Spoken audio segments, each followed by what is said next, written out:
Your iDRAC thermal profile controls the fans on your system. An issue with the settings can cause excess fan noise or reduce performance. To rule out a configuration issue with the thermal profile or any other BIOS settings, restore the factory defaults in System Setup. Please note that this will also revert any intentional changes you have made, and these will have to be reapplied. To perform the reset, restart the system and press F2 on Post to enter System Setup.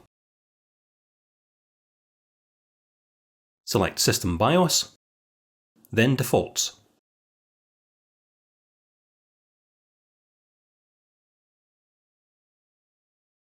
Exit, saving your settings, and reboot.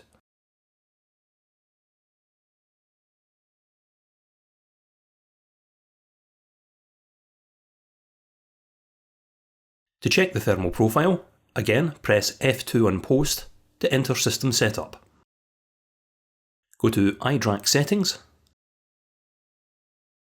then Thermal. Check the default thermal profile is selected, and no custom options are applied. Thanks for watching.